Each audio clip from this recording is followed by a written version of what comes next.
Ladies and gentlemen, welcome everyone at the meeting organized by the Richarda Pipesa Laboratorium at the Institute of Political Studies of the Polish Academy of Sciences. My name is Wojciech and I am the secretary on this project. The Richarda Pipesa Laboratorium is a part of program Daly'ego, which is financed by the Ministry of Education and Science. I welcome our panelists. Professor Jonathan Daly, who is affiliated at the University of Illinois in Chicago. Good morning. Professor Daly will give a lecture, The Unknown Richarda Pipes, on the craft and philosophy of history. I welcome to Professor Małgorzata Abbasi with Jagiellonian University, of course, in Krakow. And last but not least, Professor Miroslav with Catholic University of Lublin. The discussion will be led by Professor Sławomir Łukasiewicz with Catholic University of Lublin too. I would like to give the floor to Professor Łukasiewicz, and I wish all participants an interesting discussion. Thank you very much for attention. Okay, so I would like to thank to the organizers for gathering all of us here in this place around the personality of Professor Jonathan Daly. It is my permanent pleasure and honor to host this meeting the audience deserves a few words about Professor Jonathan Daly. I will start with this, saying first of all that he is a distinguished American historian who wrote several excellent books on Russian history, European history, on Western civilization. He's also a student of Richarda Pipes, what has its meaning for today's meeting. And he's a graduate of Harvard University, associated also with Russian Research Center. We know that Pipes, as well as many other persons, were connected with this place. Permanently, as Mr. Łusek said, Professor Daly is a professor at the University of Illinois, Chicago. And I recommend you to visit the website of this university, where you can find more detailed information on Professor. And believe me, the list of his achievements and functions is really impressive. Currently, Professor Daly is not far away from Warsaw, not far away from Lublin, where I am as well, because in the academic year, this academic year, he was asked by Professor Jörg Baberowski to lead the prestigious Colloquium zur Geschichte Osteuropas in Berlin, the Humboldt University. So very, very nice place. And I had this opportunity to visit this place virtually. So my thanks to Professor Daly at this moment. His interest in Russia and his studies with Pipes led him to take up seriously the biography of his master. He published several articles on the subject, as well as a collection of Pipes' correspondence with Mark Rayev, another great historian. And at this point, it should be noted that the Pipes Laboratorium is hosting a Pipes biographer for the first time. I think this is the great opportunity we have. And this is the great moment also to give the floor to the professor himself. Jonathan, the floor is yours. Screen is yours. I'm sorry. Thank you so much. That is really such a very nice introduction. Thank you, Slavik. And I notice I can't screen share. Could someone fix that, please? Yes. Okay, I'm the Professor Daly, you have a share screen on. Yes, I'm ready. Yes? Yeah, Yes. I can do it now. Okay, fantastic. Okay. All right. Thank you, guys. Well, first of all, I'm really delighted to be speaking to you. The idea that there's a Professor Richarda Pipes laboratory is amazing, and that I'm actually able to speak to you and to others who are interested in this topic. I'm so thrilled about. I'm really, really grateful.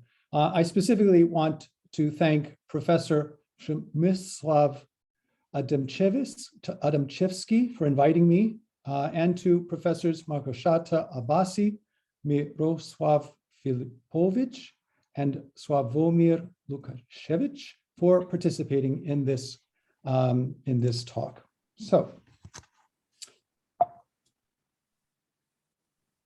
I see. Richard Pipes wrote more books and articles on more topics and phases of Russia's past, from Muscovy to late Soviet and even post-Soviet times, than any other Western scholar. He was the most influential practicing American historian in the field of Sovietology, for a time the best-known historian of Russia in America, and undoubtedly the best-known American historian of Russia in Russia itself, as well, of course, as in Poland. He had a morally grounded devotion to freedom and opposition to authoritarian oppression, rescuing from historical oblivion such important liberal Russian political thinkers as Peter Struve and Alexander Yakovlev, both of whom he greatly admired. At the same time, his intellectual interests ranged from the underlying political culture of Russia to art history. He taught thousands of undergraduate students and dozens of PhD students at Harvard, of which, as was mentioned, I was one.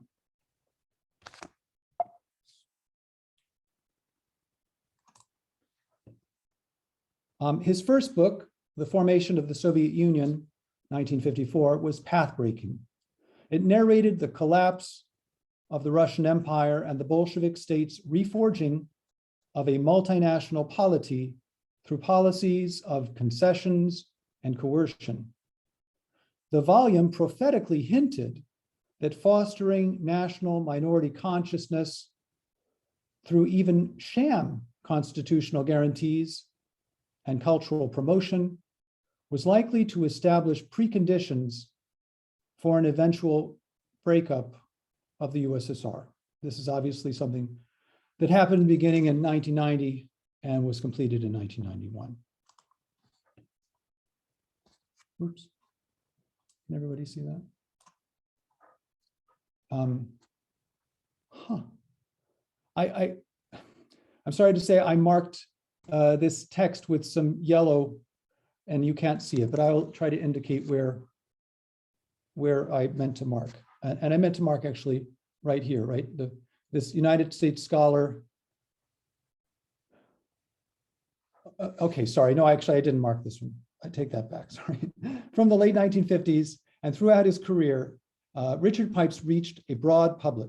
To take just two examples, from 1957, Kazakhstan Pravda approvingly quoted him, 1957, and the New York Times singled him out as a participant in a major international conference at Oxford on post-Stalin Soviet Russia. He was 34 years old. Many other much more advanced and famous scholars attended that conference, and yet he was singled out by the author in the New York Times, who was the leading foreign correspondent named Sulzberger of the Sulzberger family. And beginning in 1962, following a series of lectures presented at the University of Leningrad, he received mostly negative and even scathing public commentary in the Soviet press and from professional debunkers of so-called anti-Soviet falsification, two of whom dedicated to him an entire book in 1966, which was entitled Mr. Pipes falsifiziert Historiu. But the scorn expressed by Soviet historians and publicists was not mutual. Pipes founded for his graduate students in 1964 the first American journal, Critica, dedicated exclusively to reviewing Soviet historiography. It continued under his general editorship for 20 years, and then the name was revived in the year 2000 as a new, prominent, still existing journal called Critica.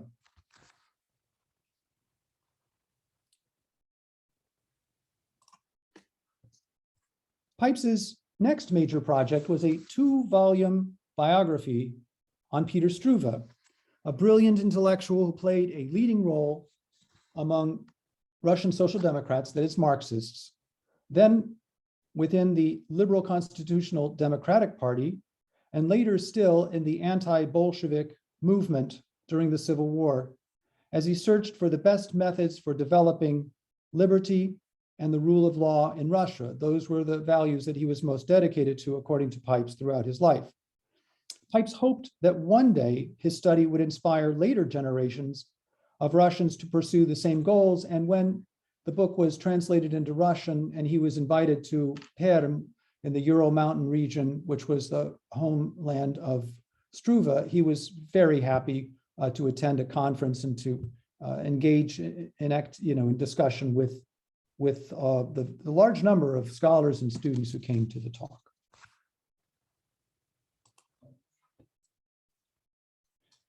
Pipes repeatedly interrupted his work on Struve's biography, primarily to carry forward two other projects. The first was sparked by his concern that the Soviet Union was achieving strategic parity with the United States, while American leaders were advancing a policy of détente, thus all but rewarding them for this achievement. Throughout the 1970s, therefore, he sounded the alarm over the Soviet threat, but also emphasized the country's demographic, economic, and political weaknesses. The USSR should be pressured, he argued, to force its leaders to shift resources from defense to consumer goods.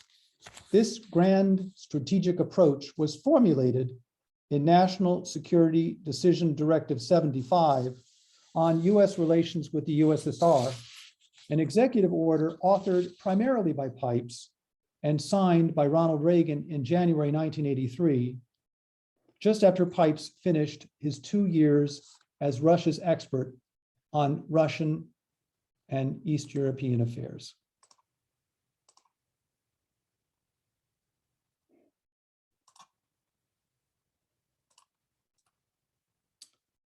Okay, I'm trying to stop this. Sorry, I've just, there we go. No? Okay. Can you see that? Do you see the screen? You just see my picture, right? All right, I'm going to go on and assume you can't see what I see. His next major undertaking, I'm sorry, I was still there. Okay. The second big project of the time, that is of the 1970s, was related to the first and was entitled Russia Under the Old Regime, a book that explained why Russia and the Soviet Union tended toward authoritarian, expansionist, and oppressive government. It was and remains the only sweeping, relatively brief, scholarly interpretation of Russia's political and social history. The research that went into both projects, that is both analysis of the Soviet threat and of the underlying Russian political culture, continued to inform Pipes's political commentary on Soviet and post-Soviet Russia until the end of his life. His next major undertaking, a 2-volume history of the Russian Revolution, built on most of his previous work. The study enjoyed great commercial success, but was criticized by many scholars for ignoring social historians. For Pipes, however, the revolution was driven not by mass movements, but by educated elites and full-time political activists.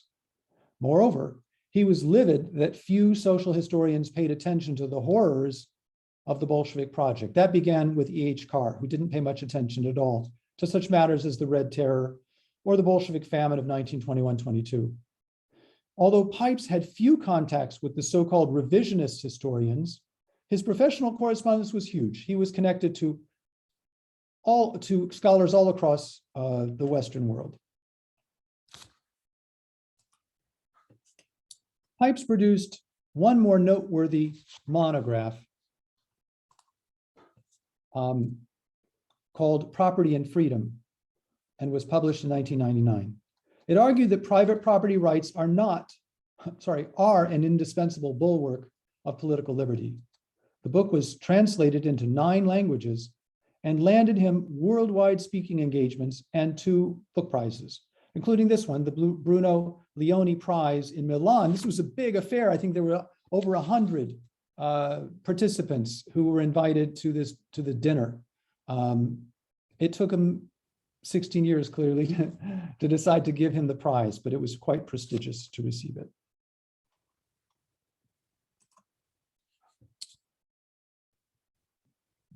Pipes published a couple dozen more scholarly books and articles on all sorts of topics. The range was really quite amazing. His two final projects, which he did not complete, were a translation of a study by the pre-revolutionary Russia's greatest historian, Vasily Kluchevsky, on European traveler accounts to Muscovy. And secondly, an analysis of the evolution of liberal Russian political leader and historian Pavel Milyukov from ardent opposition to the Bolsheviks to admiration of Stalin. Pipes also wrote much commentary on Russian politics and society, right down practically to the end of his life.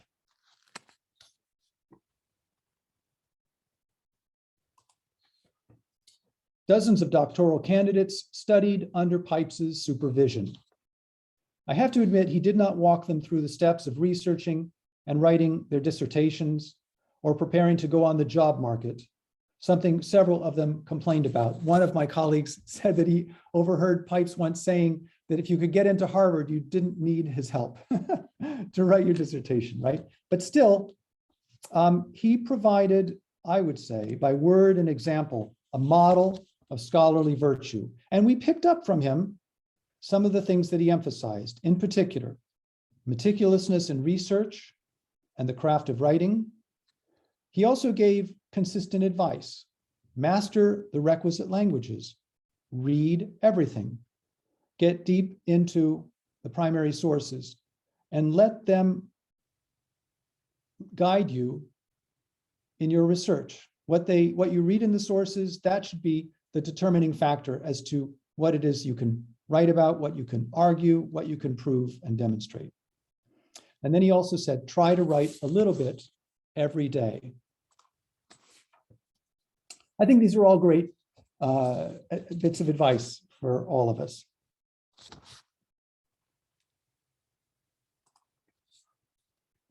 Pipes advocated no specific methodology in the sense that people talk about a methodology nowadays among historians. He would have considered this a social scientific conceit. For Pipes, history was a humanistic endeavor. One needed to seek to understand the language, culture, and history of a people through a creative intellectual process, not unlike that of an artist. Indeed, history was for him an art and not a science. Concepts could be borrowed from other disciplines, but just as likely from philosophy as from sociology, and from Aristotle as from Weber. It is hard to imagine a scholar with a more pronounced sense of mission than Richard Pipes. He and his immediate family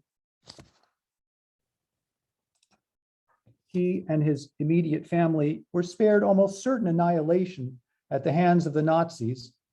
Consequently, he felt a moral obligation to devote his life to a higher cause.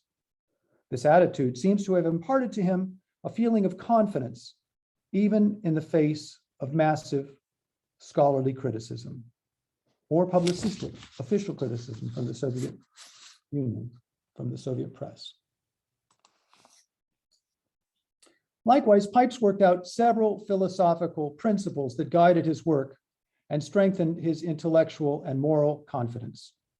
His thinking on these matters can be grouped into three categories. First, reflections on specifics of the historian's craft.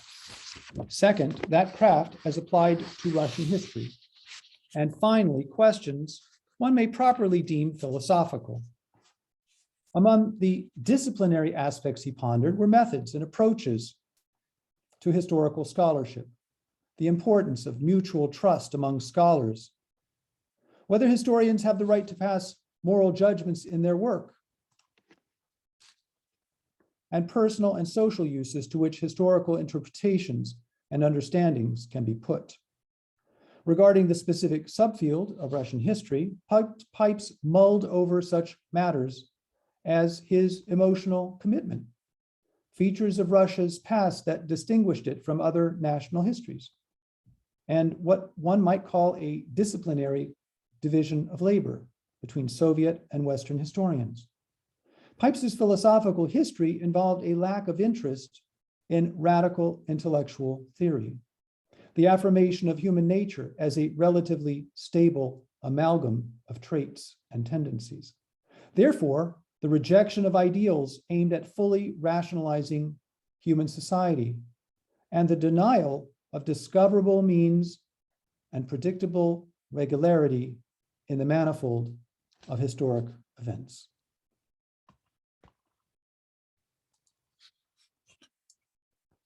Pipes's approach to sources was eclectic. As a humanist, he believed that every artifact of human existence could contribute to one's understanding. His early works, for example, drew heavily upon talking with eyewitnesses of Soviet nationalities' policies and acquaintances of Peter Struve and other Russian intellectuals, what is now called interviewing for historical documentation. But historical evidence, he insisted, never speaks unequivocally.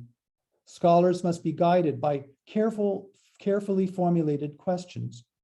It is necessary to be flexible, however, because a given question may result in a dead end, as did his guiding question about Russian nationalism, which nevertheless led him directly to the nationality question. Pipes was above all a humanist, animated with an artistic sensibility. Human beings, he believed, are not purely rational, but are often driven by emotional, psychological, and cultural aspects, which science can never predict. In analyzing evidence, it is necessary to spell out one's assumptions, but one cannot understand either one's assumptions or the evidence under scrutiny without a profound understanding of the culture, language, and history of the people one is investigating. Such an intimate knowledge is essential for any scholar wishing to draw upon social scientific modeling, categories, and other abstractions. Indeed, he viewed skeptically the social scientific approaches used by scholars without a profound understanding of Russian history and culture, whom he encountered at the Russian Research Center in the 1950s, of which the director was a social scientist, specifically an anthropologist, without expertise on Russia or the Soviet Union. In fact, his area of expertise was the Southwest Indian tribe of the Navajo. And he was, as you can see, the head of the Russian Research Center for 6 years, right? Somewhat surprising, I'd say. And it's in this context, in 1955, that Pipes, subjected to criticism, mocks Weber's studies of the Russian revolutions of 1905 and 17, arguing that Weber deployed a, quote, fundamentally philosophic, unhistorical approach, end quote. Years later, Pipes admitted he had been a bit too harsh in his criticism, but after all, he was only 31 when he published the article. Pipes believed that Weber exaggerated the power and threat to Russia's development of the bureaucracy and underestimated that of the intelligentsia. Here was an example Pipes believed of mirror imaging, misunderstanding another culture based on presuppositions about one's own. Weber was worried about the bureaucracy in Germany, but he wasn't able to notice, apparently, the grave importance of the radical intelligentsia in Russia. This logical fallacy Pipes would denounce again and again in later years whenever he encountered America's imagining, for example, that the Soviet government would be willing to negotiate fairly if only our leaders can sit down and talk to them, which wasn't always true. Sometimes it worked, right? It certainly worked between Reagan and Gorbachev, but that was a different epoch. Yet Pipes greatly admired Weber. Where else, he asked Mark Ryev, quote, can one find an equal mastery of facts combined with a virtually prophetic concern, close quote. And I think Pipes had different mentors, if you will, during his scholarly career. One of them was definitely Struve, whom he learned so much from, and another was undoubtedly Max Weber.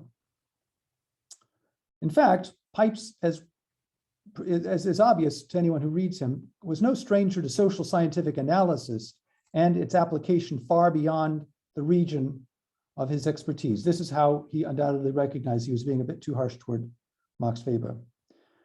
In the Weber article itself, he compared the role of the Russian intelligentsia and of radical intellectuals in the non-Western world, where, quote, the penetration of Western ideas and technology destroys established social order and thus undermines the political system, as was true of Russia to some extent, though on a slower timetable.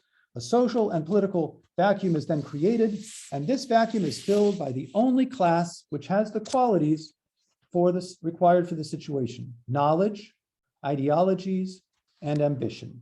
So he had no qualms about doing social scientific analysis. And did he have a profound understanding of the third world and developing countries? Not necessarily, right? But to understand a country fully, of course, you need to have that kind of profound knowledge. Pipes was not only wary about what he considered abstract social scientific approaches to history, but also about the social history approach of the French Annales school. His fundamental concern was with the, quote, reductionism expressed in concentration on social issues and conflicts to the exclusion of the other aspects of historical reality, end quote. At their best, such scholars deployed, quote, a sophisticated method of exploring mentalité collective, that is, ways of thinking that result from complex interactions between individuals, the social groups to which they belong, the economy in which they make a living, and the ideas under whose influence they fall. The quest for a total picture of the mindset in which the ideas and feelings are interrelated and anchored in economic reality, end quote. Unfortunately, Pipes believed focusing on how people thought and felt made it impossible to construct satisfactory narratives, which require, above all, focus on human action. This was the opposite problem from abstract social scientific thinking, which can structure a grand narrative, but cannot adequately make sense of particular developments outside a given historical conjuncture. I would argue that the success of Pipes' historical method derived from his detailed knowledge of Russian history and culture, combined with an overarching interpretation of historical development informed by a lifetime of philosophical reading and reflection. In his youth, his intellectual passion had been animated by art, by music, art, and literature. His interest in history came much later. First, he studied piano and composition. When he came to doubt his musical talent, he turned to art history. He undertook an essay on the early Italian Renaissance master Giotto, which he continued working on following his family's miraculous flight to Italy in October 1939. He read philosophical texts throughout his life. Quite early, he conceived of the scholarly process as humanistic and creative. He wrote in 1958 that if scholarship, quote, answers no deeply felt creative urge, then in my opinion, it is not worth the labor and effort.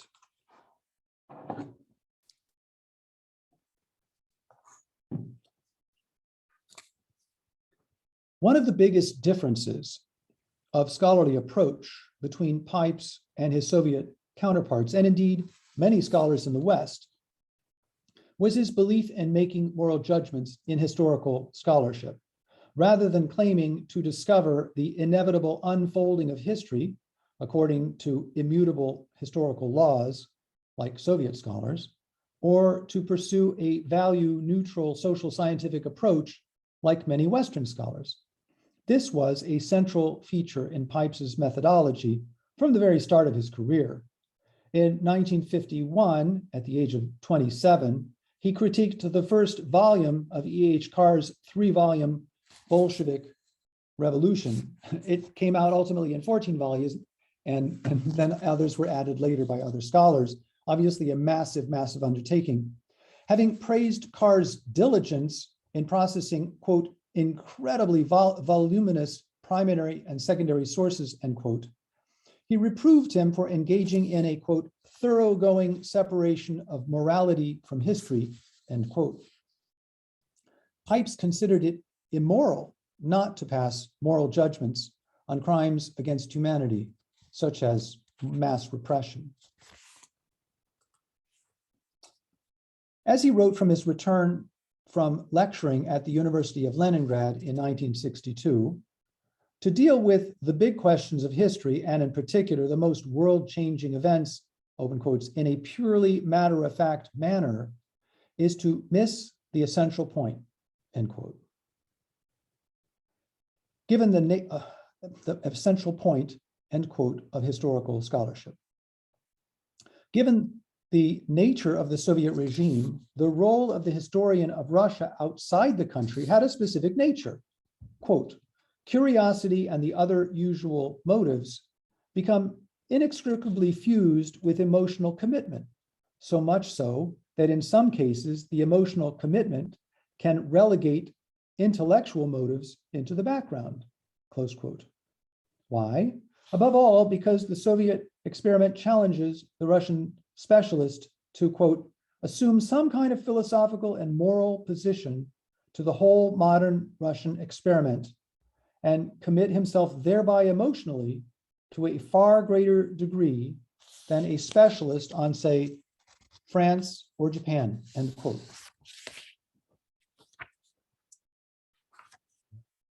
Sorry, guys.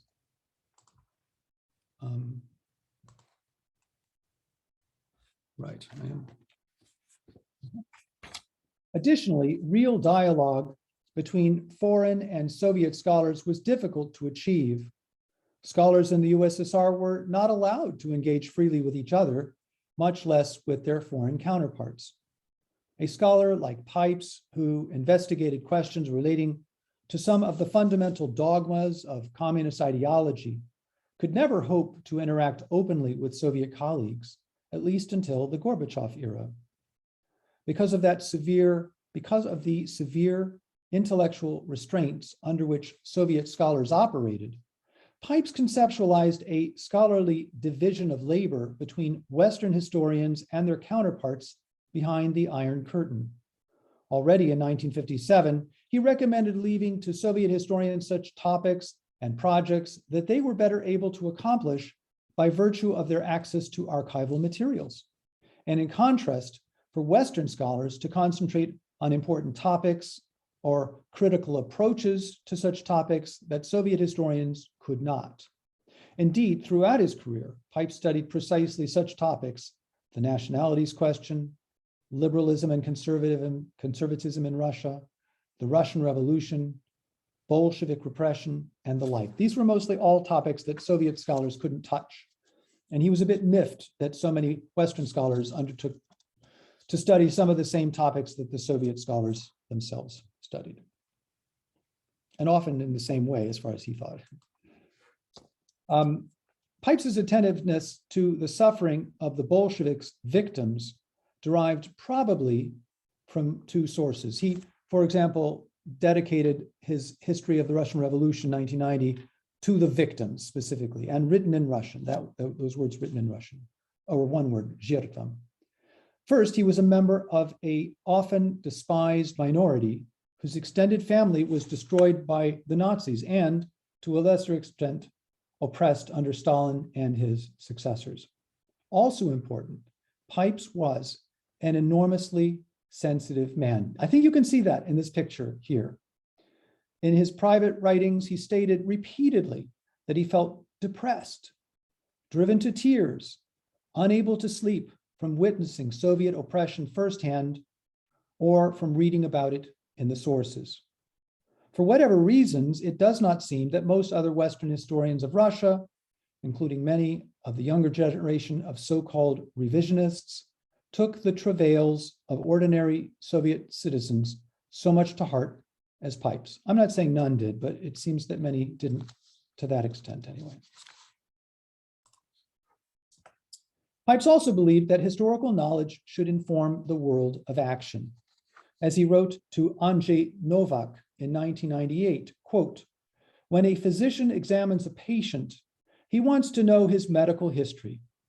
When an employer considers someone for employment, he needs his employment record, i.e. history. When a business contemplates purchasing a firm, it wants to know its past. Not to know the history of people and of objects is to be unable to make prudent judgments." The same holds true of history in general, whether political or social or economic. To act without it is to act blindly. The US acted blindly, sending 500,000 men into Vietnam with but the minimum knowledge of that country's past. So did the Soviet Union invading Afghanistan, end quote. It is presumably for this reason that Pipes so willingly heeded the call from politicians like Senator Henry Jackson, CIA Director George Bush, and President Ronald Reagan to apply his historical knowledge and analytical abilities to questions of foreign relations and geopolitics beginning in 1970. Okay, here's where I marked an article. Although many revisionist historians felt outraged about Pipes's interpretation of the Russian Revolution, the animosity toward him in the academy began with his Sovietological analysis and commentary. Unfortunately, his interpretations were often misunderstood or even misrepresented. A Reuters reporter quoted Pipes in March 1981 during his time in the Reagan administration as saying that, quote, "Soviet leaders will eventually be confronted with the choice between peaceful reform of their communist system along Western lines or going to war," close quote. In what he thought would be an offhand, off-the-record conversation, Pipes had probably stated that further foreign aggression by the Soviets would likely make international confrontation more likely. I think that's why likely what he said, because he wrote that many times, and it's unlikely. It seems to me that he would have said something radically different from what he said, oftentimes in print and in official documents within the White House. Nevertheless, the distorted version was repeated worldwide, all telexes flying wildly, and caused a major scandal in the White House and across the globe. More troubling, a German political scientist asserted that Pipes considered the Soviet Union, quote, "incapable of evolution from within and impervious to change from without," end quote. In fact, in the very text from 1984, from which that scholar quoted, Pipes had stated, quote, "Communist societies, the Soviet Union included, are in the throes of serious economic crisis, which sooner or later will require action of a decisive kind, action which in turn will exert the most profound influence on Soviet external policy. It is much less clear whether this change of course at home will lead to heightened or lessened truculence abroad, whether it will express itself in a turning inward toward peaceful reform, or seek outlets abroad in enhanced military aggression as a surrogate for reform." Pipes, end quote. Pipes obviously did not think that the Soviet system was incapable of evolution. Pipes's unwavering commitment to propounding interpretations he considered true in the face of such distortion and hostility is remarkable and even astonishing. Probably his religious faith, which seems to have strengthened and uplifted him all his life, played a role. Surely also his philosophical grounding helped. So did reading great texts of Western culture, seeking consolation from the Book of Job, or, open quote, philosophical detachment from the vicissitudes of daily life in the wise pages of Montaigne, end quote. Whatever the sources of his confidence, it had a steadfast quality. As he wrote to David Landis, his Harvard colleague in 1990, regarding the nature of the Soviet Union, quote, You ask me how it feels to be recognized as having been right. To this, I must respond that I had been so convinced of it all along that it had never bothered me to be criticized for my views, end quote. Or as Laura Engelstein, the Yale historian, wrote, open quotes, it is breathtaking to experience a personality of such unbounded self-esteem and unshakable confidence, end quote. Such confidence influenced his scholarship and his scholarly persona. And I can guarantee this was true. He was a very gentle man in all sorts of ways and soft-spoken, enormously soft-spoken, but he had an absolute confidence in his understanding of Russian history. Pipes could not readily accept most tenets of postmodernist thinking. Quote, postmodernism born and nurtured in Paris, he wrote in 2000, reduces reality to opinion, denies the existence of objective facts, and thereby subverts the entire tradition of Western civilization whose origins reach back to classical Athens, end quote. In his history of the Russian Revolution, Pipes rejected the idea of human beings as infinitely malleable and thus capable of achieving perfection, an idea he traced to John Locke and Claude Helvetius. Pipes considered this, quote, one of the most revolutionary ideas in the history of political thought, end quote, and certainly one of the most pernicious from his point of view.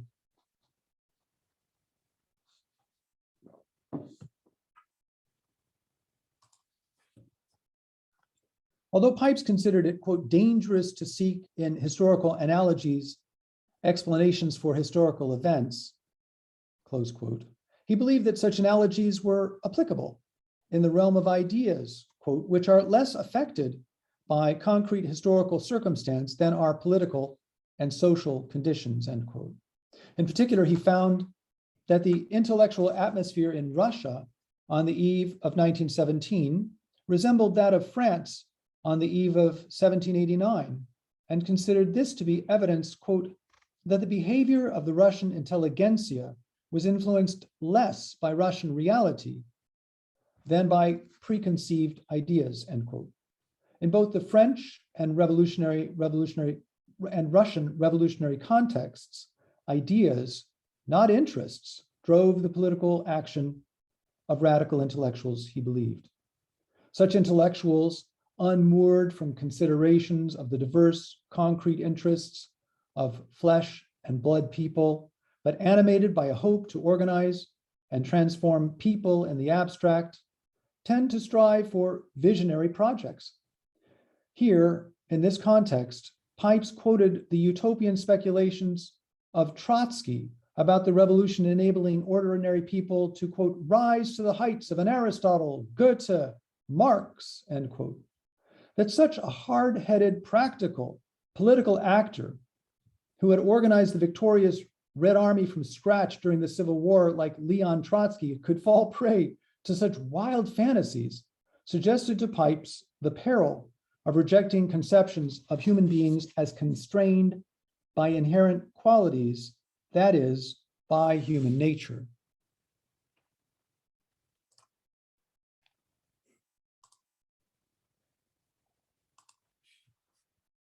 In Pipes's 1993 lectures in the Norwegian Nobel Institute lecture series, he conceptualized what he took to be components of human nature that we must accept as a given, he said. He singled out three, quote, because of the special relevance they have to the field of the failed communist experiment: private property, religion, and speech, end quote. He argued that precisely because the Bolsheviks disbelieved in human nature, considering human beings infinitely malleable, and rejected what Pipes took to be an inherent yearning to own property, to believe in the transcendent, and to speak one's mind, their social transformative projects could not succeed. It was clear to Pipes that philosophical thought tends toward inconsistency and often stems from subconscious factors. As he wrote to Andrzej Walicki in 1963, quote, most thinkers I have studied, and that applies even to genuine system builders, not only construct their philosophy of divergent elements, whose connection is often superficial, but they also continually evolve under the impact of living reality, that is, of experience, end quote. The tendency of intellectuals to abstract from concrete reality and to condemn others based on abstractions reinforced Pipes's instinctive skepticism toward ideologically informed historical interpretations. In a letter of 2010 to me, he expounded on the distinction between abstract ideas and concrete particulars. Quote, I consider such concepts as freedom and property to be concrete, not abstract, for I can visualize a free person as well as belongings. What I have difficulty with are concepts that have no counterpart in the real world, progress, for example, end quote.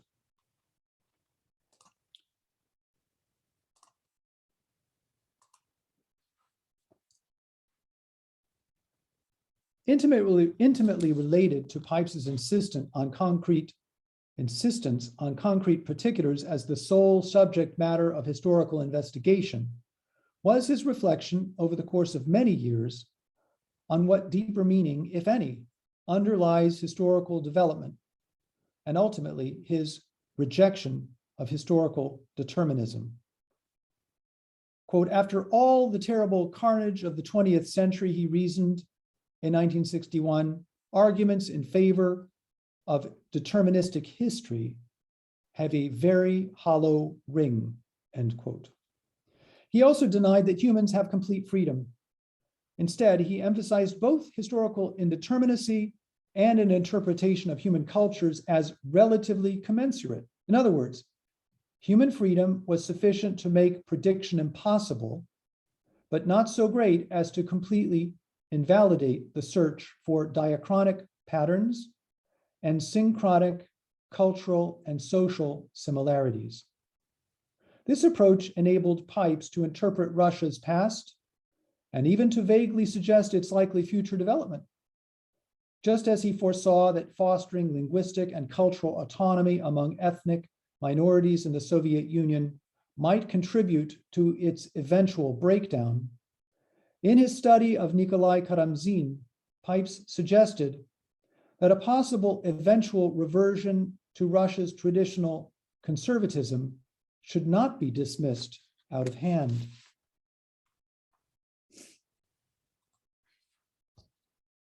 In 2007, Pipes once again reflected on the craft and philosophy of history. He read some 46 works by such diverse authors as Hegel, Meineke, Hume, von Ranke, Popper, Collingwood, Voltaire, Aristotle, and Fukuyama. These readings reinforced his belief in the meaninglessness of the course of human history. He nevertheless approvingly quoted the words of Leopold von Ranke that, quote, every epoch is immediate to God, and its worth is not at all based on what derives from it, but rests in its own existence, in its own self. Before God, all generations of men appear endowed with equal rights, period, end quote. As a result, the historian is concerned solely with, open quotes, concrete events located in time and space and produced by human beings, events which can be studied precisely as are occurrences in the natural world, such as wars, famines, geographical exploration, the rise and fall of commodity prices, relations between the states, end quote. As for the philosophy of history as an approach to knowledge, such attempts are doomed because, quote, history as a unitary process does not exist. There are only myriad individual histories which do not make for coherence, end quote. The main problem is that values cannot be elicited from facts because facts are philosophically and ethically neutral. Pipes's rejection of the philosophy of history and the application of grand theory to history stemmed above all from his personal predilections. He had chosen history as a profession, he intimated, quote, because it deals with concrete reality, which I can understand, and which stimulates my imagination. He added that he felt greater sympathy for an understanding of the tiniest insect than for grandiose visions, such as Hegel's. It is therefore perhaps surprising, given his attention to detail and focus on concrete particulars, that Pipes devoted so much effort to making sense of the historical profession throughout his career. But that's absolutely something he did. I think probably more than just about any other historian of Russia working in the United States. He was constantly and always steeped in philosophical thinking and analysis and conceptualization. Is there a distinctive Pipesian approach to historical study? Above all, he believed that a scholar must approach evidence with a carefully formulated guiding question and must systematically cultivate a sense of evidence, of inference, and of synthesis. It is also helpful to draw upon the widest possible variety of sources, including, if possible, personal contacts with people directly knowledgeable about the events one is investigating. The historian should strive to gain the most intimate understanding of the specific culture in which the events unfolded. The uniqueness of historical events, frequent irrational motivations of historical actors, and distinctiveness of human cultures with which historians deal make this scholarly enterprise a humanistic or even an artistic endeavor, rather than a scientific one. Interpreting the messy historical detail requires engaging in a creative process in a state of intellectual isolation. In other words, avoiding groupthink. In addition, a scholar should not hesitate to make moral judgments when they are called for. He agreed that when there were no specific persons to blame, for example, in the Neolithic Revolution, there was no moral judgment to be made. But by contrast, when Lenin or Stalin willfully adopted programs of sweeping regimentation, systematic confiscation of foodstuffs, the destruction of traditional culture, and whole-scale persecution on political or religious grounds, then not to make judgments was morally reprehensible.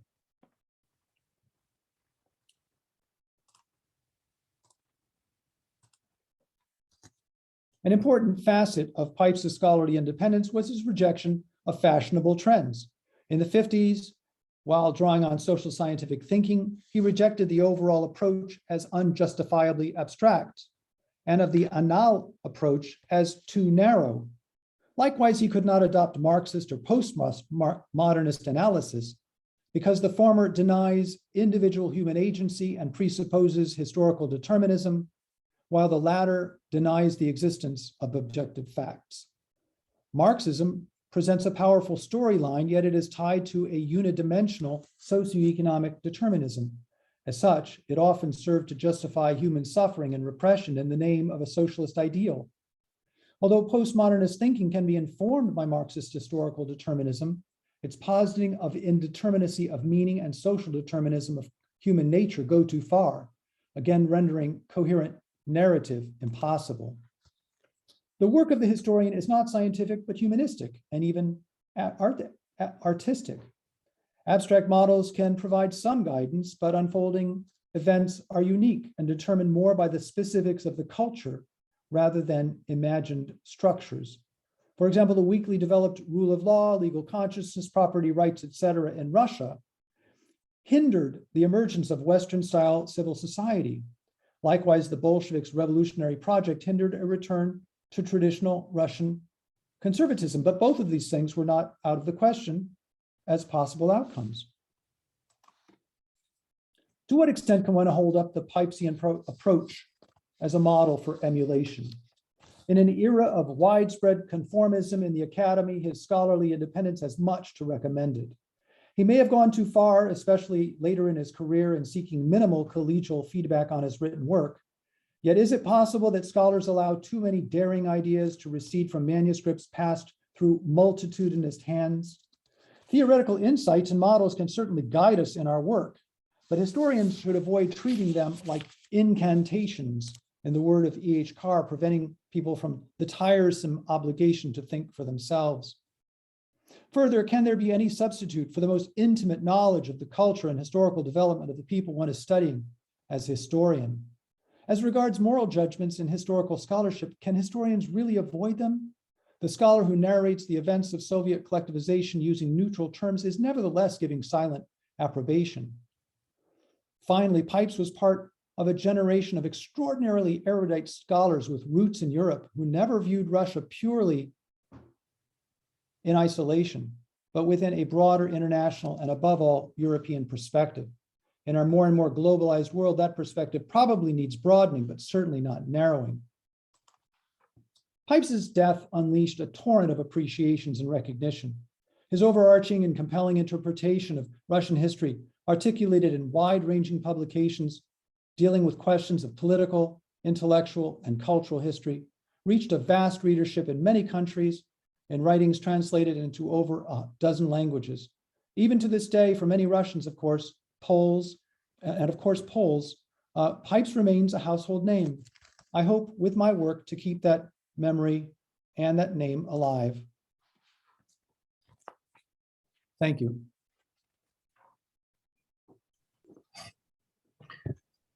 Dear Jonathan, thank you very much for this great speech, great lecture and presentation with the pictures. I'm sure that not everyone was able to see before your presentation, so it is a great value for all of us. And thank you also for this deep insight into intellectual biography of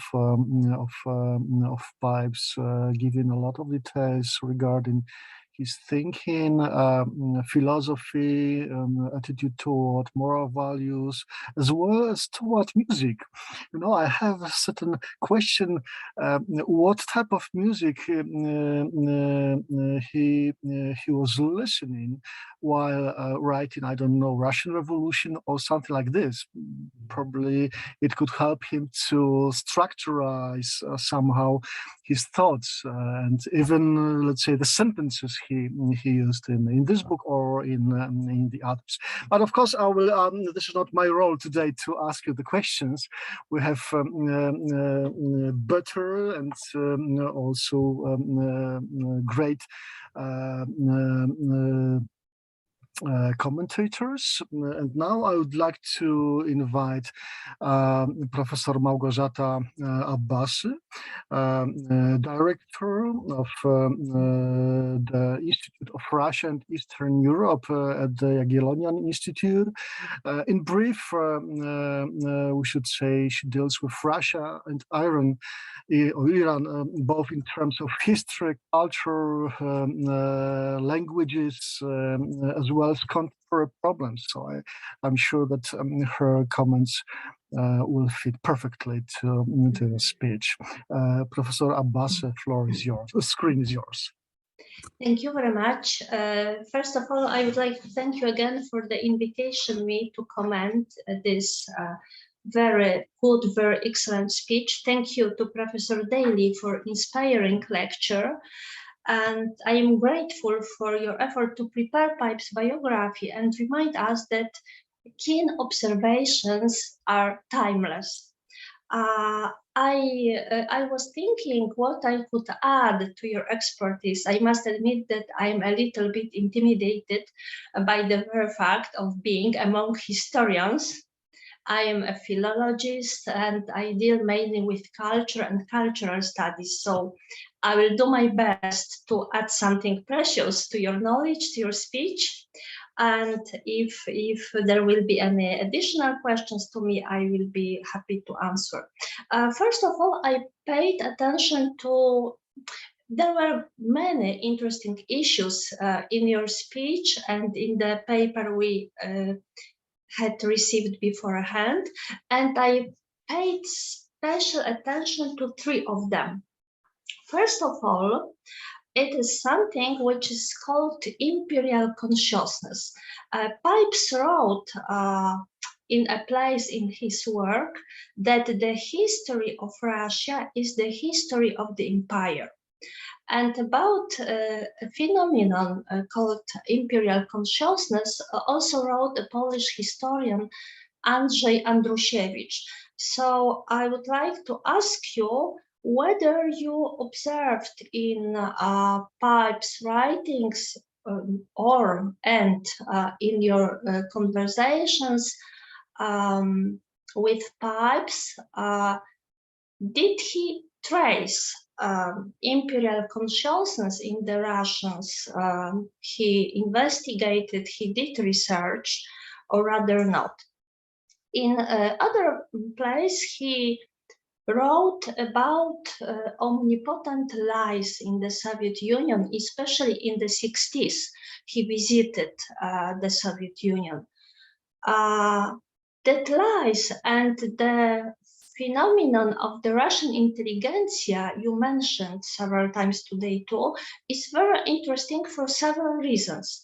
And probably the most interesting of them is a kind of psychological and intellectual disposition, which was diagnosed by German sociologist Karl Mannheim as falsification of minds. In his book, Ideology and Utopia, Mannheim analyzed that process of falsification. And what you said today, that the Russian intelligentsia does not recognize the reality, but is used to act according to preconceptions, is true, and is especially true in the light of this falsification of minds described by Mannheim. And this is the first thing I wanted to ask you about, these lies, this falsification of minds of the Russian intelligentsia. And have you traced in Pipes thinking about Russia these traces of imperial consciousness? My second question, or rather maybe second idea, is about something which was called by Solzhenitsyn a Polish point of view, Polish perspective on Russian history. The very Pipes admitted his Polish perspectives on the Russian history, and he connected it with, as he described it, as being deprived of the romantic illusions about Russia. Have you observed, again, in discussions with Pipes and in his writings, his lectures, this kind of Polish perspective on Russia? Of course, there can be 2 points of view. Solzhenitsyn thought rather about negative aspect of it. Pipes thought about positive aspect of it. He made a kind of demarcation line between the Russian people, the Russian culture, and the Russian state. So this is my second question about the Polish perspective of Pipes on Russia. And my third question is about these keen observations and timeless observations. To what extent they are actual today. In 1996, Pipes and other Polish experts about Russia were invited to discuss about the possibilities of expanding NATO towards the east.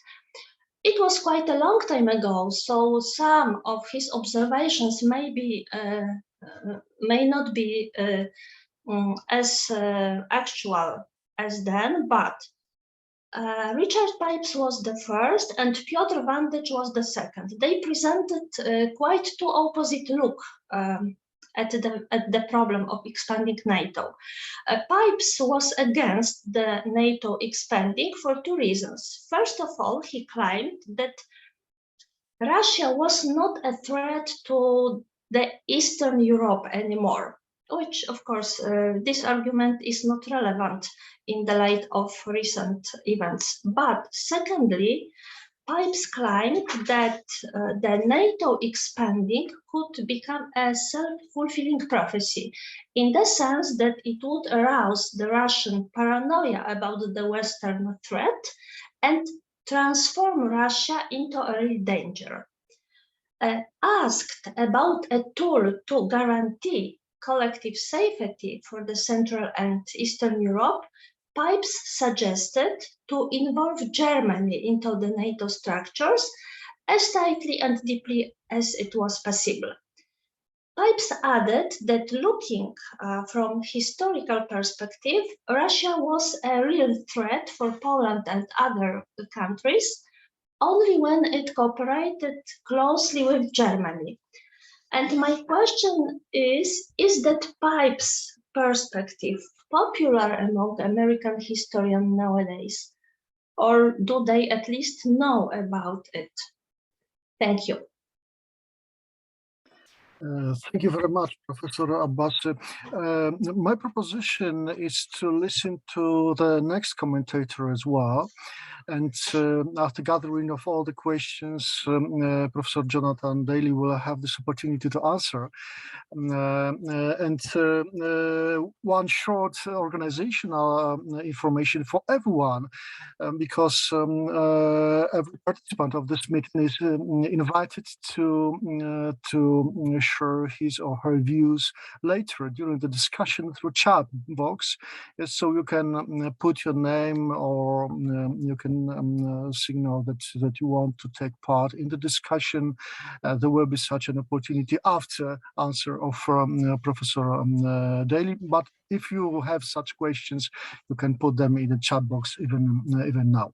Okay, so the next commentator is Professor Miroslav Filipovich from Catholic University of Lublin, historian of historiography and author of the book about American historians of Russia, among them also about Richard Pipes. And I think that it has a certain significance for our discussion, but Professor Filipovich had an opportunity to meet several times Professor Pipes, and he had correspondence with him. So not prolonging my introduction, I would like to give the screen for Professor Filipovich, please. Thank you. And I would like to start that from that not only me, but also my young bulldog was enjoying the lecture of Jonathan immensely. So it must be a very, very interesting lecture. Let me start from my supposition, which was proved by Professor Daly, that theoretical attitude of Pipes towards history was from the realm of German philosophy of history from the beginning of the 20th century. Wilhelm Dilthey, Wilhelm Windelband, and especially Heinrich Rickert. So probably Rickert was the author of many text Pipes read when he was young, and he did not change much in his attitude from that perspective till the end of his life. So he was in opposition to the, say, strong positivism. He was not believing in any stable law of history, as far as political history at least is concerned. And he was questioning the inevitability of historical events or facts. He would be quite popular among the, say, Roman Catholic conservatives too, stressing a personalistic view on history. So the tradition is much older, of course, and the first who started that tradition was Thucydides in ancient Greece, and like Pipes, was tracing how the Bolsheviks could win in Russian Revolution. So Thukydides was trying to establish how he was to fail in the Peloponnesian War. The people factor was also important from that attitude. And of course, Pipes did not write his Apologie pour l'Histoire, his, say, equivalent book to Mark Bloch theoretical observation, but he reflected on the theoretical part of history many times. And what Professor Daly perfectly did was to collect those observations from, to extract them from many Pipes works or even correspondence. And from that perspective, you did great job, Jonathan. Congratulations. I'm not convinced about his serious knowledge of postmodernism.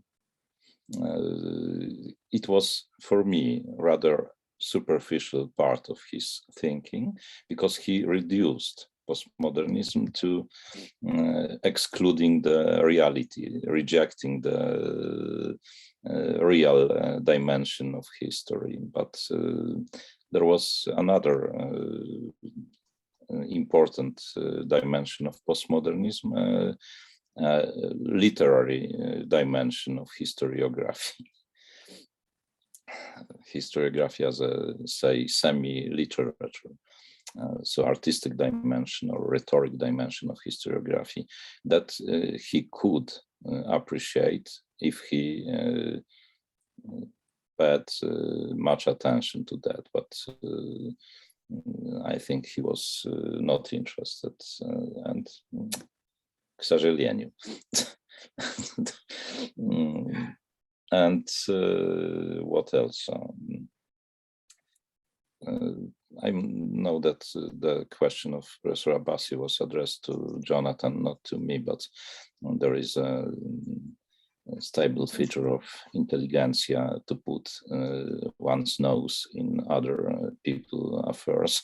So let me add something from that perspective. His knowledge of Polish historiography was quite superficial. I had the impression, for example, I'm pretty sure he was not reading Kucharzewski od białego ceratu do czerwonego, from the white zaret to the red one, too early. He read the cycle after writing his own books. Of course, he did know some works by Andrzej Nowak among contemporary historians. He did read my book, but he was not especially interested in Polish historiography and in Polish history. And by the way, he started to be immensely popular in Poland only after the collapse of communism. So his rival, Martin Malia, started to be popular earlier, because in the underground, the Polish opposition published his Comprendre de la Révolution russe. He had many contacts with the Polish opposition, and Pipes did not. He started to visit Poland more regularly after the collapse of the communism, and his visits were quite frequent. I was also always joking that his normal Polish colleagues were Adam Michnik or Krzysztof Penderecki and his wife. So among the normal people, say, I was in minority, but he was partially interested in Polish politics, and by the way, not supporting the present governing party. So that could be quite interesting, you know, because in America he was very conservative, and in Poland he supported, and his wife, of course, Irene, supported the oppositional party, now in opposition, of course. Ethic dimension of history. I think that was quite important, that dedication of Russian Revolution, жертвам, to the victims. And I think that dimension was something in common with Michael Karpowicz. Karpowicz, in his writings, paid much attention to those who lost in history, not to the Victorians. And Pipes also looked at Russian Revolution, at Russian history, from the perspective of not those who won, but also from the perspective of those who paid the price. That is quite crucial, you know. Some small, say, remarks. His attitude to Annales School, French historiography, was also, how to say, reducing the Annales School to the economic dimension of historiography. If he was more interested in mentalité direction of Annales School, he would find more valuable studies there.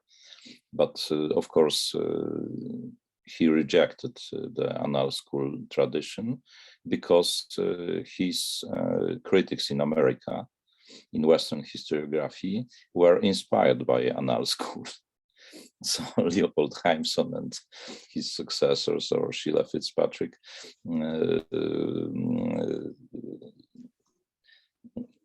gave some inspiration from the French tradition.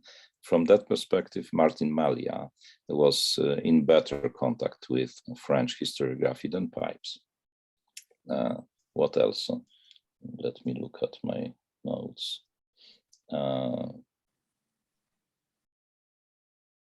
I think, his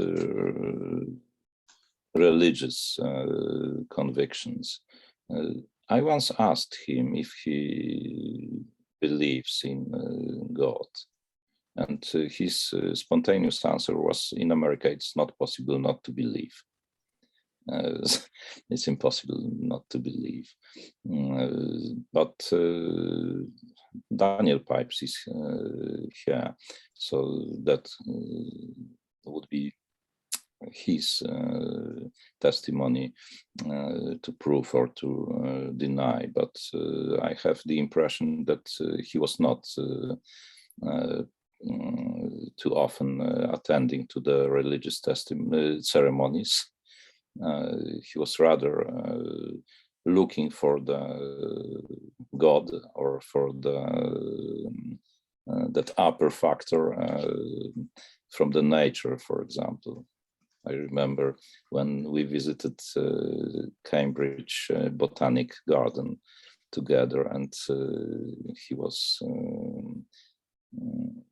observing on the, say, God rule in creating the nature. That was fantastic, you know. So perhaps that's all now, but of course I'm open to other questions in the discussion. And Jonathan, congratulations once again. Thank you very much, Professor Filipowicz. Thank you very much, Professor Abbasi, once again. Jonathan, I think that you have great comments, and now it's your time. Please answer. Thank you. Thank you. I have a lot to say here. My goodness, this is you posed some wonderful and many challenging questions, actually. So how to try to respond to all of them concisely. So the Imperial Consciousness, you know, a topic like that was something that he inherently believed, and he threw out frequently in many of his writings, especially in his writings on US-Soviet relations and the nature of the Soviet threat and things like that. The place where he develops it most fully, I suppose, is Russia under the old regime. But it was something that he just sort of took for granted. And I suspect that he got it from, as he got many of his original ideas from reading the state school, in particular, Kluchevsky, Solovyov, other major historians of that type, but he never develops it, and he never wrote an entire article on the topic, right? I mean, he constantly took for granted that it was a feature, an inherent feature in the Russian mentality, but he doesn't problematize it in any kind of you know, serious way, I don't think.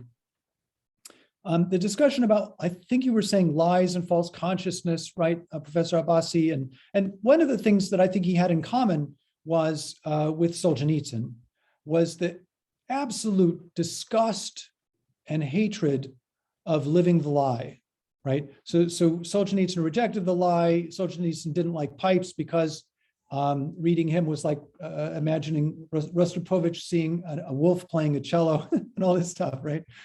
So they had this big argument and a big fight. And it's really funny that, so there were many ways in which he and Solzhenitsyn could have been allied if Pipes had been a tactician, which he wasn't. And the same thing with Melia. He could have been so allied with Melia. I even tried to suggest that to him. Why aren't you more allied with Melia? And he said, well, I just can't. He was so kind of straight in his, maybe categorical is another way to put it, right? If there was a sort of slight deviation from his general interpretation, he couldn't go along with somebody. So he hated the lies within Soviet society. Did those lies that were constant everywhere you went, everyone always had to lie, did that relate in some way to this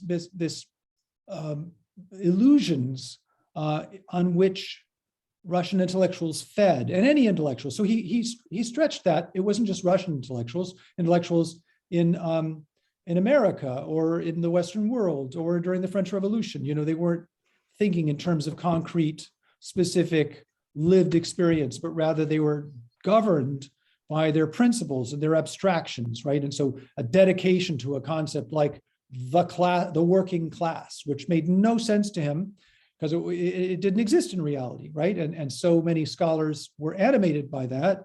So is it connected? I think it probably was. That is to say that there was a danger in the Soviet system if you told the truth. But on the other hand, you could convince yourself, if you believed in the system, not to tell the truth because you accepted, let's say, the specific structures and lies and all that sort of a thing. Oh boy, this is a nice long thing from,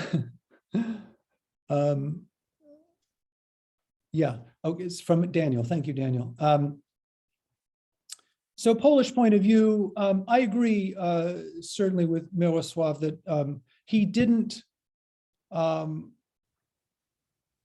read that stuff. He didn't really care about Polish history. And that's one of the things that sort of turned him off. When he was old enough to really begin to think about history was the time when Polish nationalism was combined with anti-Semitism after the death of Pilsudski. So that I think he just rejected it, and he didn't really think about it, and he never returned to it till years later. As you say, it's like, oh, somebody told me that, there's this book out there that's very much like what you've written. Oh, okay, I'll take a look.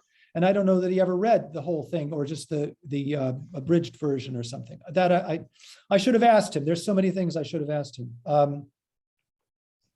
So as far as the timeless timeless observations and the NATO and all that kind of stuff. Yeah.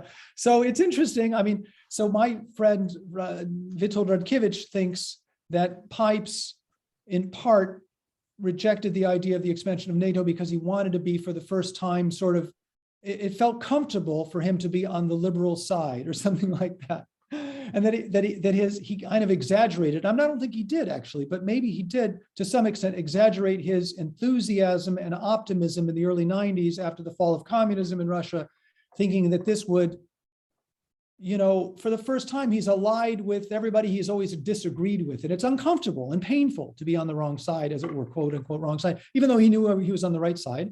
I think he really was optimistic. I think he was a very optimistic man in general. And I think he believed that he was hopeful that Russia could shift gears and move in the direction of, that he was hoping that it would for all those years in a direction that Struve might inspire them to move into.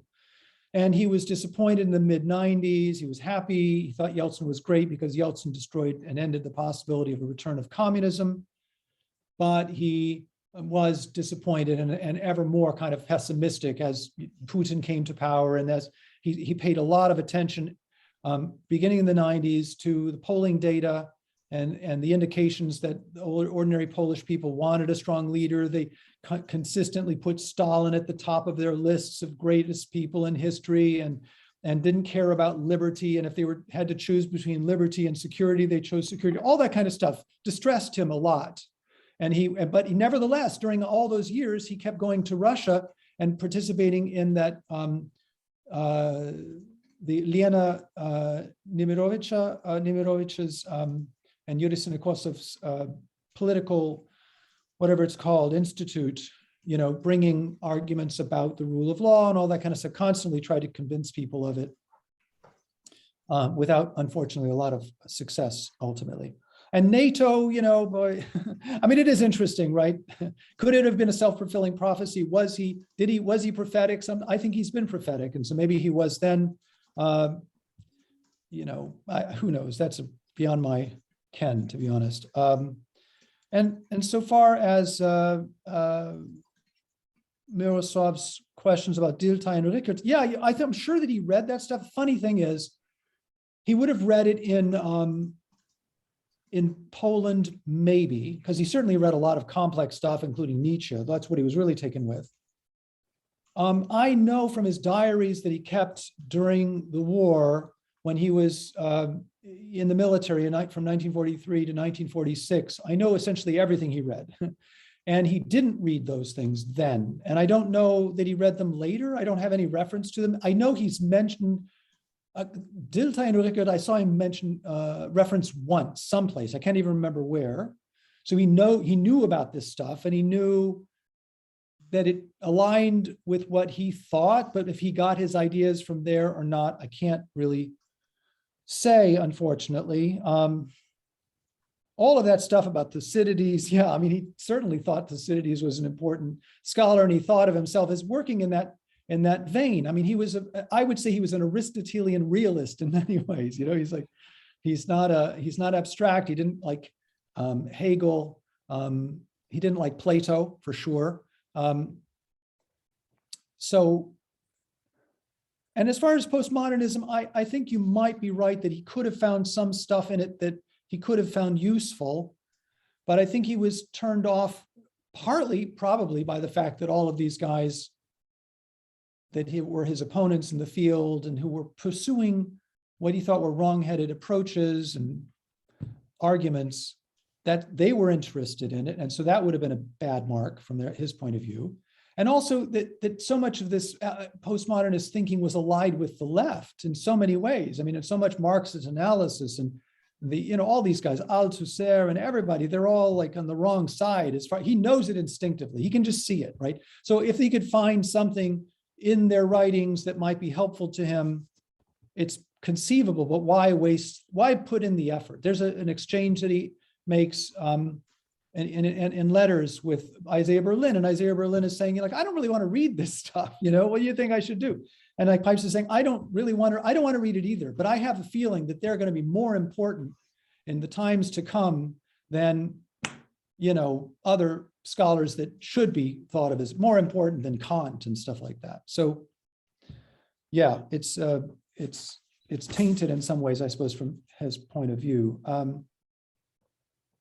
The whole question of Melia I find fascinating. He and Melia were rivals. Melia was full of envy and bitterness about the fact that Pipes got the job at Harvard, even though they were all sort of friendly, and Irene Pipes typed up some of Melia's dissertation and everything, you know. They never, and they corresponded and they helped each other in certain ways and whatnot, but they had very unpleasant relations overall. And Pipes didn't think very highly of his approach, that he thought was his approach was that of the French essayist, as he told me.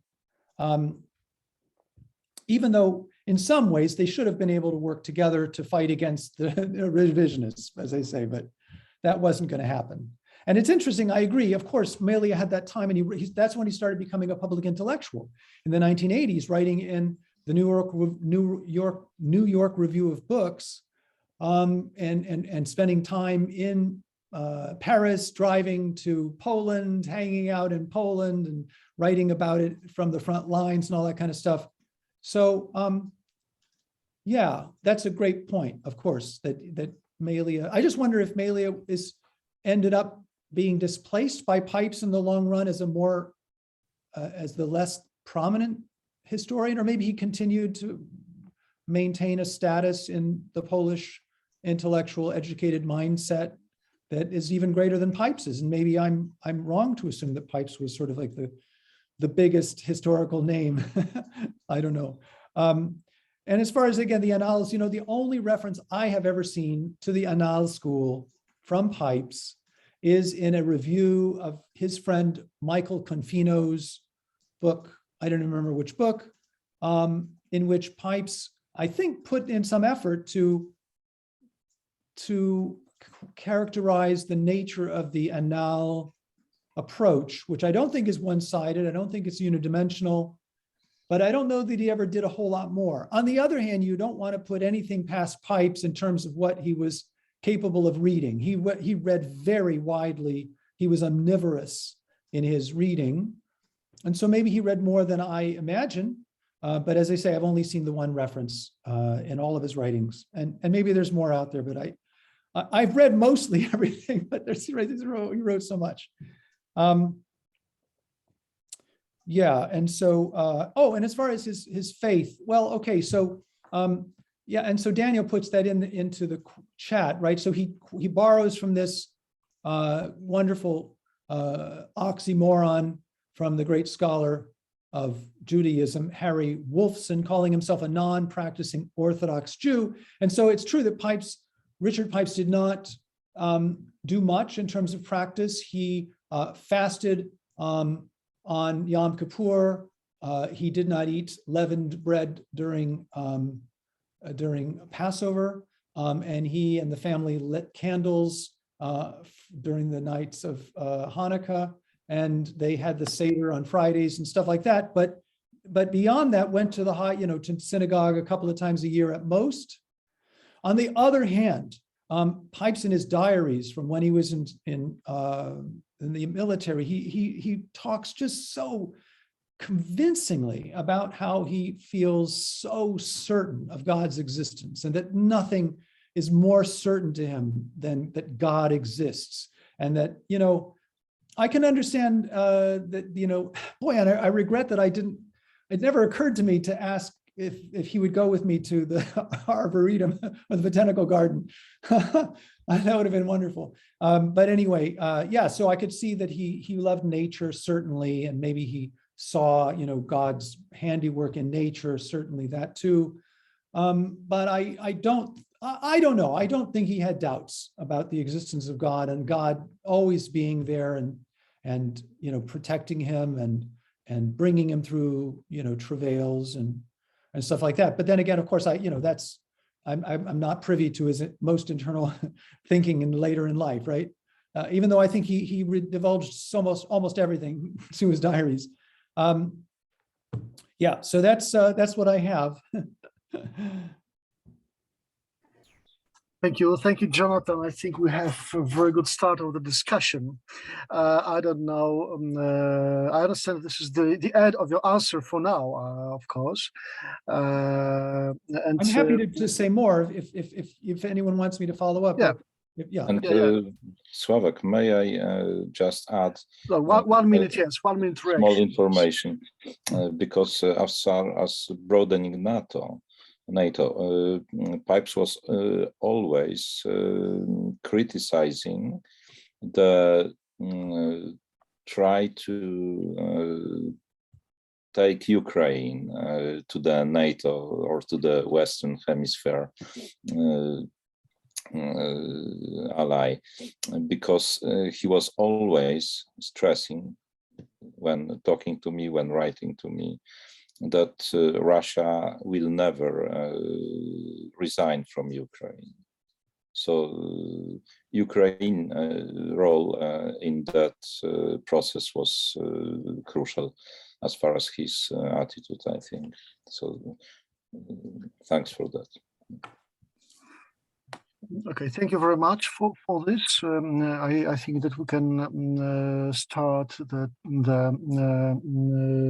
part of general discussion with the audience. I would like to thank some appreciations which appeared during this discussion we had, and I would like to thank also Daniel Pipes for great comments on music, also not only on faith, but also the first one was on music. So we can find this in the chat box.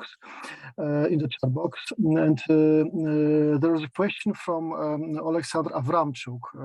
I don't know, Alexander, would you like to join us? Not in person, but to ask this question loudly, or simply want us to read this? Okay, I can, but the issue is that I'm in Washington now with regard with my some archival stuff. But thank you again for Professor Daly and Professor Filipovich and Abbasi for your valuable comments and your interesting reflections.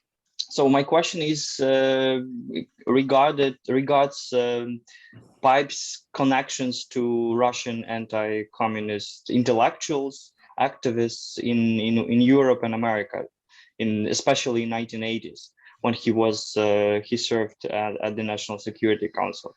So could you please reflect on this and to what extent he put those Russian intellectuals on his intellectual agenda, and does this relation to Russian intellectuals influence his thinking of Russia? Mm-hmm. Sure, thank you so much for that great question. Let me also just say about music. When I one time visited his home when he was working on the Russian Revolution, he had on his record player a couple of, and surrounding the record player, a couple of albums of Russian folk tunes. So I think he really did like Russian culture, right? And when he states that in his memoir that he hated the regime, but he loved the culture, he loved the people and stuff like that, I think that's true. And that leads into how he felt about the dissidents. I mean, he liked the dissidents. He supported them. He supported any intellectual who tried to speak truth to power, as they say. He repeatedly during the 70s and 80s wrote letters on behalf of Russian intellectuals trying to get funding for their journals and for different scholars and trying to bring scholars to the United States and trying to help different Ilya Glazunov, just to take an artist, also supported him in the 1970s, and he was in relation, of course, to such figures as Andrei Sakharov and Andrei Amalrik and others, and many of them thought highly of him, right? They appreciated his hardline conservative critical approach to the Soviet Union because they felt the same thing. They felt that it was also warranted. So it was his idea to bring all of those intellectuals to the White House, as you pointed out, right? They at that lunch in May of 1982, this whole big fiasco where Solzhenitsyn wanted to have an independent lunch or meeting with Reagan, and Pipes didn't like the idea and pushed for there to be a bunch of different intellectuals from different points of view and different religions and stuff like that. That's ultimately happened. Somehow the invitation to Solzhenitsyn was misplaced and he ended up not coming because he was miffed and this and that. So it was a bit of a disaster. But he definitely always believed that Russia, and he liked Reagan too, because Reagan was a straight speaker. He said things as they were. He called Russia an evil empire, even though Pipes was very uncomfortable actually with that term, because he thought it was like not a very historical or scholarly term to use, but that kind of approach, not shying away from who are we, who's on our side, who's got the right values? Well, those intellectual dissidents have the right values, not the ones who are cooperating with the regime, even if we understand why they're cooperating with the regime, because it's too risky not to. He would never condemn somebody. He had a lot of, just to take an example, here's not a dissident in any way. It's Pyotr Zańczkowski, the great Soviet historian of 19th century institutional history. And he arranged for him to get an award from the Harvard History Department to acknowledge his achievements and his contributions, right? Recognizing that he couldn't do everything that a Western historian could. He couldn't speak completely fully. So he wasn't going to condemn somebody just because they didn't, because he understood it. If they went out of their way, right, to say, to be like one of these people rejecting historical falsification of bourgeois falsifiers, he didn't like that type, because that's somebody who did something they didn't have to do. But somebody who does something in order to be a historian that they have to do, namely not criticize Lenin, let's say, but they try to push the envelope a little bit, he had a lot of respect for them. But he had the most respect, of course, as made natural sense. And he had a great respect for Solzhenitsyn. He thought he was a great moral figure, but he just didn't think he was a Russian nationalist. At one point, he thought he was an anti-Semite, and just, So they were important to him. Oh, and Bukovsky and people like that, he met with them as well and invited them to the Russian Research Center and stuff like that. So anti-Russian, okay, so no, he was not, okay, sorry, I didn't see that part. He was not anti-Russian. He was called by Solzhenitsyn a Russophobe. I mean, the term Russophobe was used by Solzhenitsyn probably, and certainly by Putin and sympathizers, as a way just to criticize and reject people who disagree or criticize Russia in any way. It's not an objective characterization. Was he a Russophobe? No. Did he think that there was something in Russian culture that was deeply rooted and impeded a move toward the rule of law and a vibrant civil society? Yes. And he thought that was, kind of inherent in the nature of the historical development and the poverty of the land and the long-term effects of serfdom and things like that. So in some sense, those traits could, he said, for example, that Russians made great warm friends, but not very good citizens. Now you could say that that's kind of anti-Russian, right? You could say that, and I suppose you'd be right. But did he have very positive relations with Russians? Yes, definitely. Just to take an example, his cousin he brought to the United States, and she and her son became super close friends of the family and stuff like this. Yeah, it's complicated. Thanks for the question. Yeah, I think it's very difficult matter if we try to take this, let's say, in a long run. Yes, if you would like to say that Pipes was always anti-Russian or always he liked Russians or something like this. I think, and I would like, I'm sorry, Jonathan, for a short interruption. I will give you a short citation from correspondence between Pipes and Viktor Weintraub. when Pipes, just after Hungarian Revolution in Budapest in 1956, he wrote precisely the quote, "Last week, it is November 1956, after receiving news of Russian repression in Budapest, for perhaps the first time in my life, I felt revulsion toward Russians as nation." The end of quote. So I think that we find different phases also in life of Pipes, in his thinking, in his attitudes toward different issues in this triangle. I don't know, Polish, Russian, or even, I don't know, maybe not triangle, maybe simply this construction: Polish, Jewish, Russian, Ukrainian, and so on. So we should take also this into account. Yes, that a little bit it was different in 70s, a little bit different in late 50s, and so on. I'm sorry for this interruption. No, that's a very important interruption. I'll probably write you for that citation. Thank you. Okay, we have also a question in the chat box from Joanna, but to Daniel Pipes. I don't know if we can, let's say, try to organize this short discussion between them in our panel. I don't know, Joanna, would you like to ask the question, and Daniel, would you like to answer this, or maybe it is simply for another type of meeting? I'm happy to answer. Okay. If I can. Yes, of course, please. It's in the chat box, Daniel. Yes, it is in the chat box. Or Joanna, you can ask this question loudly. Of course I can. First of all, I would like to say thank you so much to Professor Jonathan Daly for a fantastic lecture. And I would like to say thank you to Daniel for your very important comments about your father's approach to religion, that you are very valuable.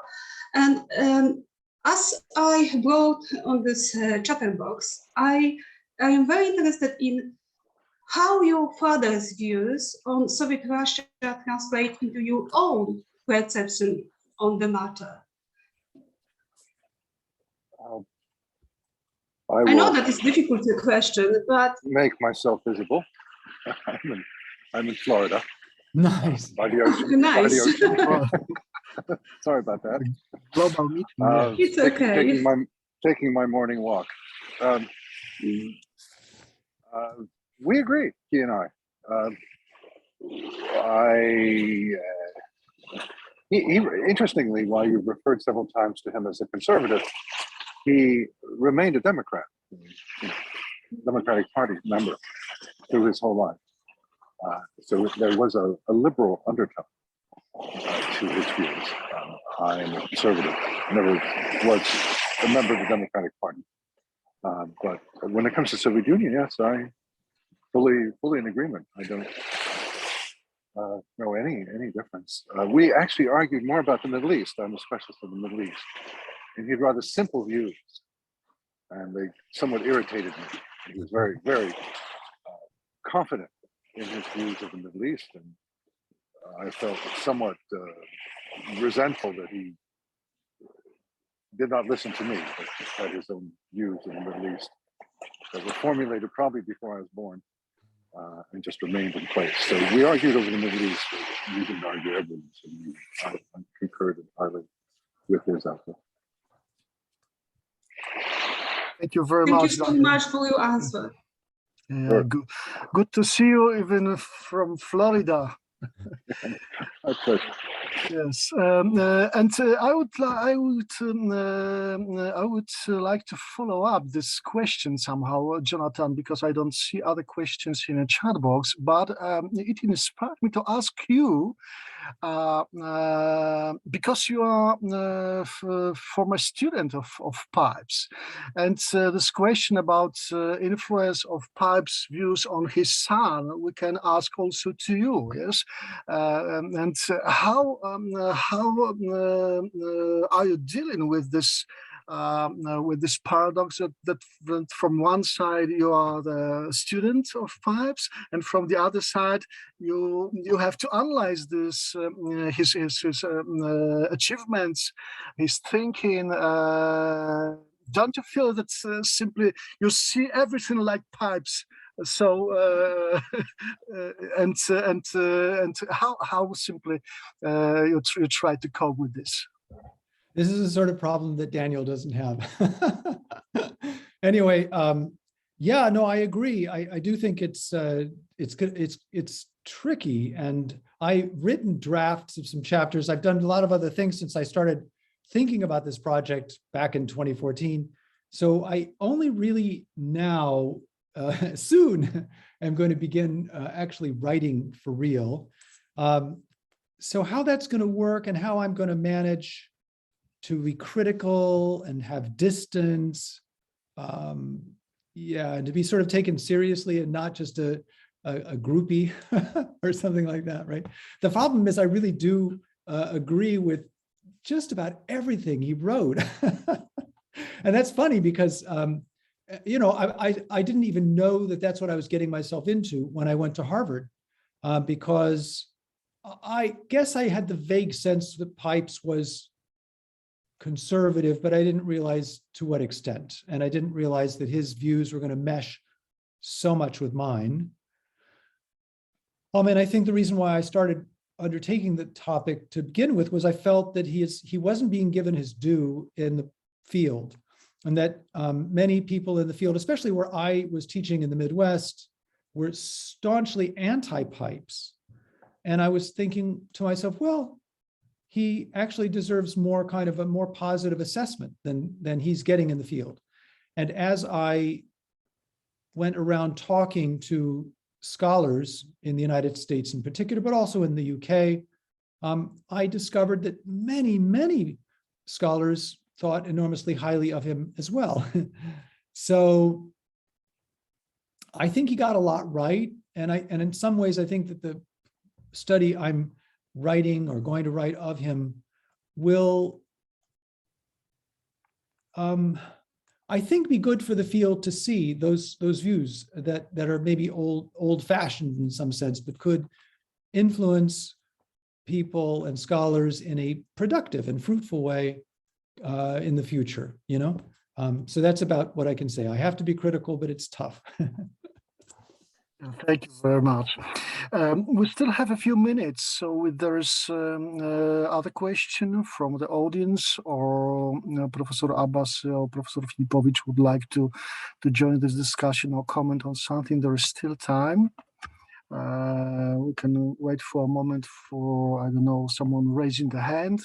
There's such an option during Zoom session, or you can write something in the chat box.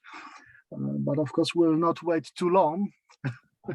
So if there is no other question within the next 5 seconds, I think that, oh yes, Professor Abbasi, please. I would like to thank you again to Professor Daly and to all my colleagues for the very interesting discussion, for all comments. And there is one thing I would like to add about the Russian intelligentsia. When we are talking about intelligentsia as a group of intelligent people, how then to match it with this false consciousness? This is the question that bothers me for many years, and I am not expecting answer here and now, but I think this is the issue worth of considering, how to match the intelligent people who intelligentsia should consist of with this false consciousness and thinking out of the reality. Thank you, Professor Daly. Thank you, my colleagues. Thank you. Thank you, Professor Abbasi. And I would just say that I think it's been often remarked that very intelligent people can be led astray by abstractions. I think that's something that Pipes was very aware of and concerned with, that if you believe that class analysis governs historical and political development, then you're going to see the world very differently from somebody who doesn't. so one way to think of it is that the natural sciences start with facts and hypotheses that are then demonstrated and proved, let's say, and then they have to constantly be challenged and checked and verified that they still function, and you may need to alter your theory based on new evidence, but you're constantly grounded in the evidence. It's not to say that historians don't also come up with grand theories sometimes that may, lead them in directions where they can't be certain, such as things like modeling what climate change will do. You can't be certain exactly what's going to happen, and there's too many variables by the year 2100 or something like that. But in terms of very specific, concrete analysis, you have to anchor yourself to your facts. Whereas for scholarly, humanistic, and especially social scientific analysis, you may start with a conception, and then you have to try to figure out how your facts fit with that conception. So I think that's what Pipes thought was the problem with so many of his brilliant, one of his most brilliant students was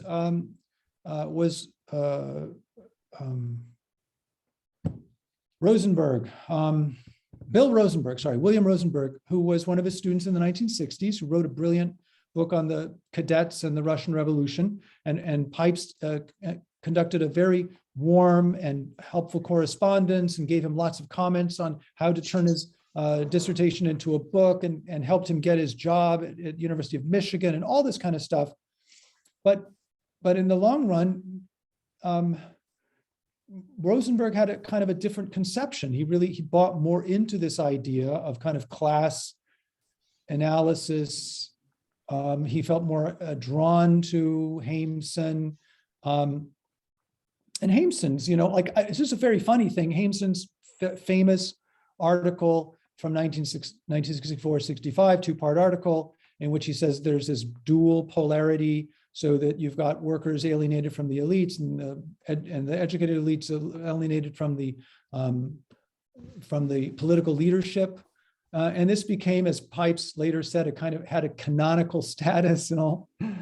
And Dominic Levin wrote of it that it's sort of the sort of thing that an intelligent conservative bureaucrat of the Tsarist regime could have written, that it's sort of, it's not necessarily, even though Hameson was brilliant, totally brilliant, there's no doubt about that, right? And yet he was certain, at least for a while, that a revolution was going to happen in Russia even without the First World War, which that seems like surprising and something that you wouldn't necessarily buy into unless you were guided by this kind of more theoretical, abstract analysis. And I think that's the problem. The smarter people can understand the abstract analysis better, and they can be guided by it more than a kind of just ordinary truck driver might be able to do. And I just throw that in because Daniel has said that he's got the politics of a truck driver. So they, more simple, straightforward. And again, that's the kind of Aristotelian. Obviously, Aristotle can be complex and hard to understand, but it's a more straightforward analysis than a Hegelian analysis, right? Which is more attractive to an intellectual because it's so brilliant and powerful and profound. And I think that's where possibly the intellectuals can go astray.